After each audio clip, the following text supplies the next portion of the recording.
नमस्कार, स्वागत है आपका स्वरमय टाइम्स में। प्रधानमंत्री नरेंद्र मोदी ने देश भर के बच्चों को संबोधित करते हुए उनसे परीक्षा पे चर्चा की, जिसका लाइव प्रसारण छत्तीसगढ़ की राजधानी रायपुर के दीनदयाल उपाध्याय ऑडिटोरियम में भी हुआ। इस दौरान प्रदेश के मुख्यमंत्री और शिक्षा मंत्री भी मौजूद रहे। आप देख सकते हैं यहाँ पर शिक्षा विभाग द्वारा एक खूबसूरत रंगोली बनाई गई है, जिसमें मुख्यमंत्री और शिक्षा मंत्री की भी तस्वीर बनाई गई है और उस तरह आप देख सकते हैं कि बच्चों द्वारा एग्जीबिशन लगाया गया है। तो चलिए चलते हैं बच्चों के पास और पूछते हैं उनसे कितना उत्साहित है वो इस कार्यक्रम के लिए और क्या एग्जीबिशन के द्वारा वो दिखाना चाहते हैं मुख्यमंत्री और शिक्षा मंत्री को। क्या नाम है आप लोगों का? सोनल सिन्हा। आपका? तृप्ति देवांगन। और आपका? रामेश्वरी देवांगन। ये आप लोगों ने क्या बनाया, इसके बारे में थोड़ा सा बताएंगे क्या? ये संबलपुरी आर्ट है, इसको घर में बनाया जाता है, इसको हमारे सर ने स्कूल में सिखाया है। अच्छा, मुख्यमंत्री और शिक्षा मंत्री जी अभी आए थे और आपके आर्ट को उन्होंने देखा, उसे देखने के बाद उन्होंने क्या कहा? इस आर्ट को देखने के बाद उन्होंने देखा, बस देखा, कुछ कहा नहीं? आप कहाँ रहते हो ये सब पूछा, कौन से स्कूल के हो। अभी जब कार्यक्रम चल रहा था प्रधानमंत्री जी का, तो आप थे उधर? हाँ, यहाँ पास थे। अच्छा, तो आपने प्रधानमंत्री जी के कार्यक्रम को सुना? Yes sir.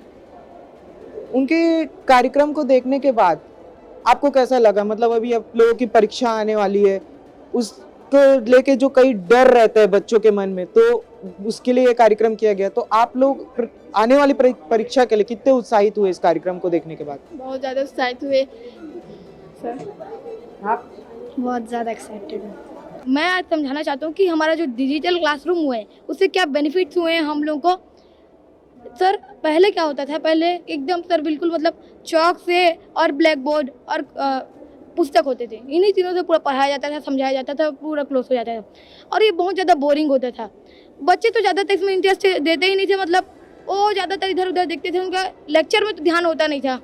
तो अभी जैसे ही डिजिटल क्लासरूम आया है तो यहाँ पर जितने भी जो बच्चे हैं वो बोर तो बिल्कुल नहीं होते, क्योंकि इसमें ऐसे 3D ग्राफिक से समझाया जाता है कि बच्चे इतना मतलब उनको अच्छा लगता है, उनको पढ़ाई में इंटरेस्ट आता है। और हमको अभी डिजिटल क्लासरूम आने के कारण अब हम लोग को कंप्यूटर से रिलेटेड भी कई सारे चीज़ सिखाए जा रहे हैं। हम लोग को पावर पॉइंट और प्रोग्रामिंग, MS वर्ड, ये सब कुछ सिखाए जा रहे हैं।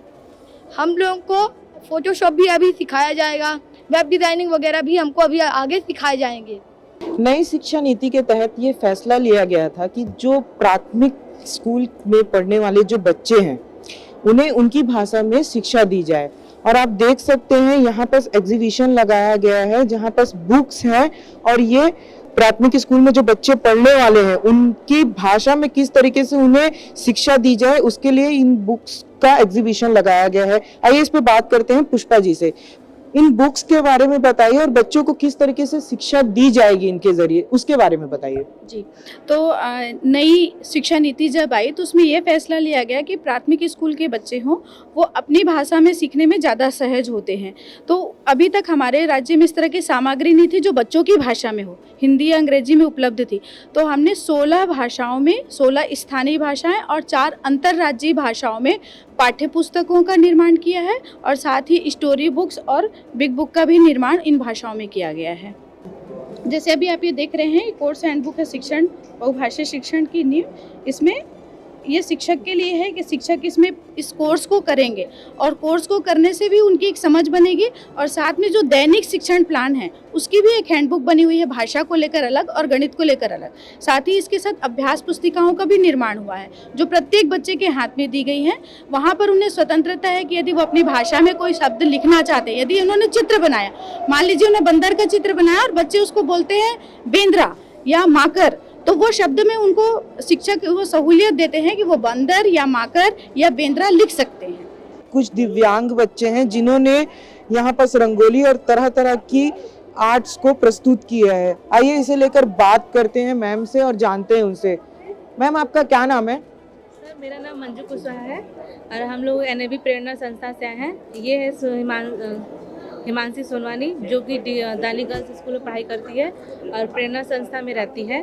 ये आपके सामने टॉकिंग सॉफ्टवेयर होता है जो ये इसमें मोबाइल के थ्रू कनेक्ट करके जो नॉर्मली कीबोर्ड होते हैं उसकी मदद से ये टाइपिंग करती है। बेटा करके दिखाओ। इनके इस आर्ट को डेवलप करने के लिए और इन्हें उत्साहित करने के लिए और समाज से जोड़ने के लिए आप लोग क्या करते हैं? किस तरीके से इनको उत्साहित करते हैं, प्रोत्साहित करते हैं? सर इसका है कि ये आगे खुद पे निर्भर हो सके, ताकि इन्हें आगे चल के कुछ परेशानियां ना हो। ये सब चीज़ें इनको हम लोग उत्साहित करते हैं, इन लोगों को प्रेरित करते हैं। और इन लोग खुद के, और इनका एक मांग भी थी जो उन्होंने अपने सीएम साहब के सामने रखा कि इन्हें जो एग्ज़ाम के समय प्रॉब्लम होती है राइटर की, इन्हें फेस ना करना पड़े, क्योंकि ये खुद अपना टाइप कर सकती हैं। और इनका कहना है कि हम ये चीज़ें अलाउ कर दिया जाए एग्ज़ाम के समय, ताकि हम खुद एग्ज़ाम जो आंसर है उसको लिखे और प्रिंट आउट करके मैडम के सामने निकाल के दे सकें। जब आपने अपनी मांग रखी तो सीएम साहब ने क्या जवाब दिया? सचिव सर से कहा है कि इनकी ये सिर्फ चीज़ें में मतलब इनकी मांगे पूरी की जाए। क्या नाम है आपका? भावना साहू। ये पेंटिंग आप ही ने बनाई है? जी। कितना दिन लगा ये पेंटिंग बनाने के लिए?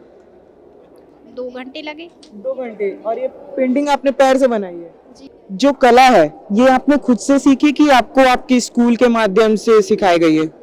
स्कूल के माध्यम से नहीं सिखाए गए, यहाँ मेरे भैया है, वो मेरे से बड़े हैं, उनका देख के सीखे।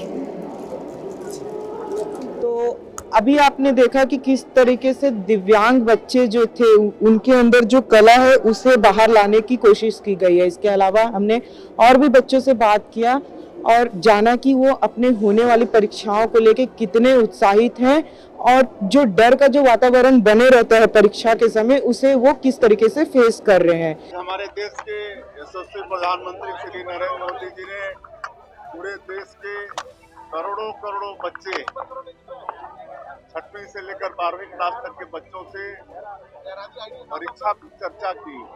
और ये पहले प्रधानमंत्री हैं जो परीक्षा का भय कम करने के लिए इस तरह से सीधे बच्चों से बातचीत करते हैं। अब परीक्षा सामने है, बच्चे परीक्षा की तैयारी में लगे हैं, तो ऐसे समय में माता पिता तो सहयोग करते ही हैं, लेकिन इस देश के बच्चों का सौभाग्य है कि आदरणीय नरेंद्र मोदी जी प्रधानमंत्री के रूप में उनके साथ सीधे बात करके परीक्षा से जो भय होता है बच्चों का उसको कम करने का प्रयास कर रहे हैं। और आज 7वां उनका ये परीक्षा पे चर्चा हुआ है और इससे निश्चित रूप से हमारे देश के करोड़ों करोड़ों जो बच्चे हैं 6वीं से लेकर 12वीं तक के उनको लाभ होगा।